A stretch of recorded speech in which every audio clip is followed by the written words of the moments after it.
two theorems. Now, it's not about you memorizing the theorem unless you absolutely have to memorize it and you have to know it.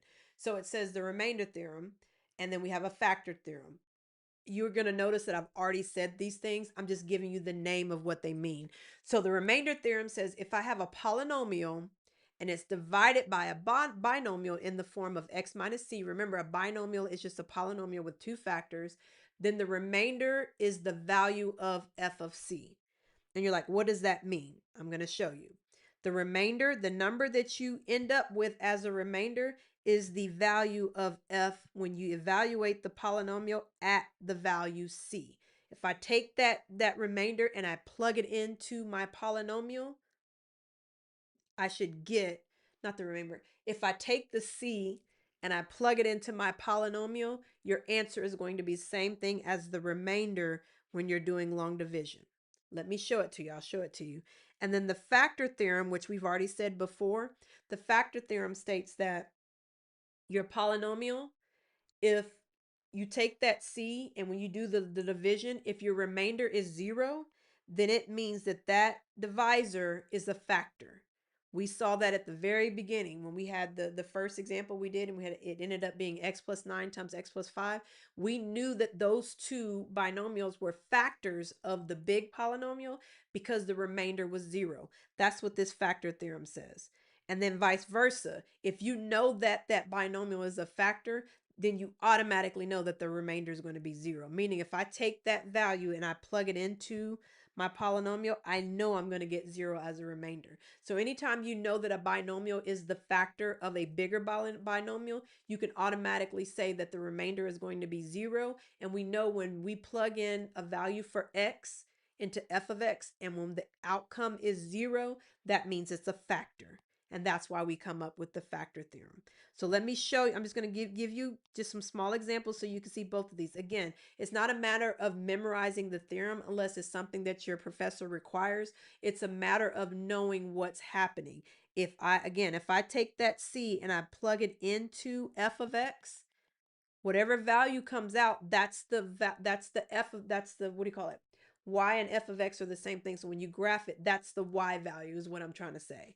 And then if you end up plugging in that c into f of x and the remainder is 0, you have found a factor. And you know if it's a factor, it's a 0, it's an x-intercept. They all go together, okay? They all go together. So let me show you. Let's look at this one. How do we want to do this? How do we want to, you want to do synthetic division or do you want to do long division? I think we should do synthetic division because I think it'll be less work. So this needs to be in the form of x minus c. How do I make it in the form of x minus c? This needs to be x minus a -4. You see that? And then that's going to be my c value. So here I'm going to put my c is -4. Here's my dividend. My dividend is the polynomial being divided. It's 3x cubed plus 4x squared minus 5x plus 3. There's no missing values that I need to fill in. It's already going in descending power order, so that's good. So let's do synthetic division. We said our c was -4, right? And then we have 3, 4, minus 5, and then 3. We know our remainder is always going to be whatever the last thing is. Last time I wrote it too small. Okay, and everybody gets added when we do synthetic division. Okay, first step is to bring down the 3. 3 times -4 is going to give me a -12, right? 3 times -4 is going to give me a -12. And then 4 plus -12, that's going to be what? A -8.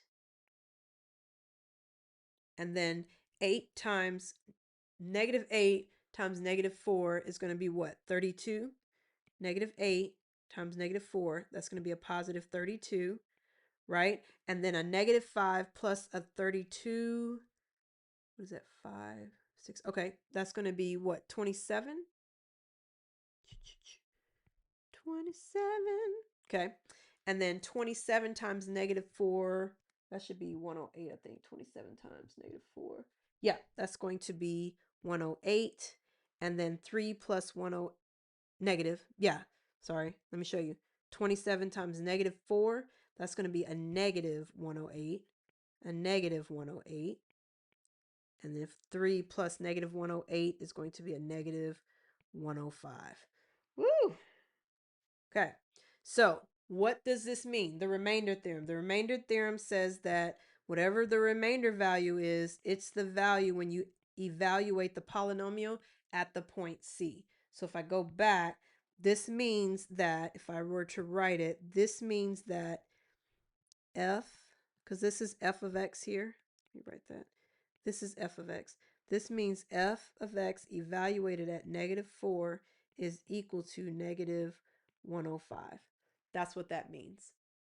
This is based on the remainder theorem. That's what it means.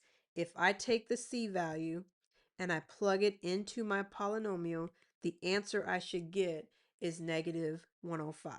Do we want to see that happen? Yeah, well, let's see it so you can, I think if you can see it, you'll be like, oh, okay, that makes sense. Okay, again, so we're saying that the remainder theorem tells us that the function, the polynomial function evaluated at this c value is going to be, the answer is going to be 105. That's what it means. So that means, let me show you. So if this is f of x, which we know that it is, 3x cubed plus 4x squared minus 5x plus 3, that's what it is. Then that means if I take this and I evaluate it at negative 4, that means take every x value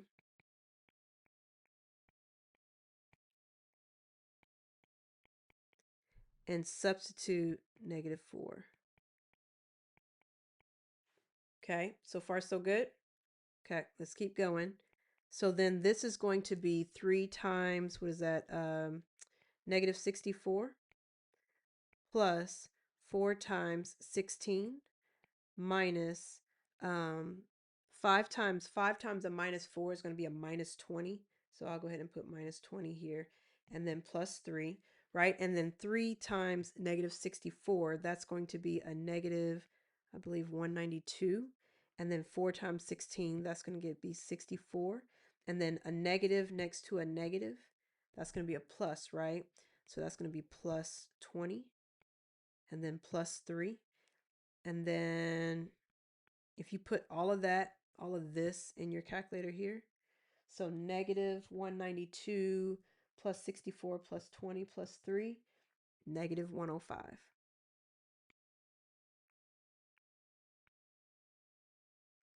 Y'all see that? So everything ties together. Everything ties together, and that's what they're wanting you to see from the remainder theorem. That's what they're wanting you to see. That if you when you do the long division, and you're dividing it by a binomial in this form, if you take that c value and if you plug it in here, it's going to be the same answer as the remainder when you do long division. And this is what we proved here. So we did long division to c. It's not a factor. It's not a factor because this was not 0. Okay, if it's a factor, this would be 0. But this is what you get. Okay, this is what you get. Cool beans? I hope that made sense. Now, the factor of the example of the factor theorem. Remember, it says that if the remainder is 0, then that means you can evaluate f at that value, and it would also be a factor, or vice versa. You know that x plus 5 is a factor because when I evaluate the dividend at negative 5, I get 0. Now you're saying, where am I getting that from? Remember, this has to be in the form of x minus c. So this could be x minus negative 5. So my c on this one would be negative 5, right? And then my dividend, what's being divided, and I'll go ahead and write it with the f of x. X squared plus 14x plus 45. Now you're like, Dr. B, we already did this one. We did this one 1,000 times when we did synthetic division. I know, but we're gonna do it again. Okay. So it won't take long because we already know what it is. So this I'll put the minus 5 here. Okay, and then I have, what is that? 1 because nothing's missing, right? Yeah, nothing's missing. 1, 14, and 45. When we did this one, we knew that -5 was a 0. And then I'm going to go ahead and I'm going to kind of cheat here. And I'm going to put -9. Because remember, we knew when this is factored, this is x plus 5 times x plus 9. We know they're factors, but I just want to prove it to you doing the synthetic division. Okay, so we have 1, we have 14, and then we have 45. We know our remainder goes here, right? Okay, this number goes down, and I'm doing it because I want you to see these numbers come down. Okay, so that brings a 1. 1 times -5 is going to be -5. 14 plus -5, that's going to give me what? A 9. And then 9 times -5 is going to be a -45. And we know that 45 plus 45 is going to be 0. And when we write this, we go down a level. So if my dividend starts with x squared, this needs to start with x. So when I rewrite this, this is going to be x plus 9, right? And when this is written, we know that this is x plus 5. We know that because that's what we started with. That's what we started with. Okay, same thing here. Bring down the 1. 1 times -9, that's going to be -9. 14 plus -9, that's going to be 5. 5 times -9, that's going to be a -45, right? -45. And then -45 plus 5, that's going to be 0. Because this started as a squared, this is going to come down a level. So this is going to be written as x plus 5. And we know that this is x plus 9. We know they're factors because we did at the very beginning. And the factor theorem says that if you end up with a remainder of 0, that means that this is a factor of that polynomial. This is also a factor of that polynomial. Okay, and we proved that this was a factor because when we did synthetic division, we got 0. And we proved that this is a factor because when we got synthetic division, we got 0. That's what that factor theorem says. See? And vice versa. Okay, that's what we prove. And then if I were to graph this, if they're factors, they're x-intercepts. If they're factors and you get 0, they're x-intercepts. See? These are the factors, right? So that means if I take -5 and I plug it into this polynomial, if I get 0, that's the point -5, 0, which is here on the graph. Y'all see that? So that's how these pieces fit together. Same thing, -9. If I take -9 and I plug it into this function, I end up with 0. So that means when x is -9, f of x, which is the same thing as y, remember y is the same thing as f of x. When you're talking about functions, you just write it this way, okay? You get -9, which is right here, right next to the 10. So this is the point -5, 0. This is the point -9, 0. Okay, they are factors. They are factors. Because they're factors and the remainder was 0, they're also x-intercepts.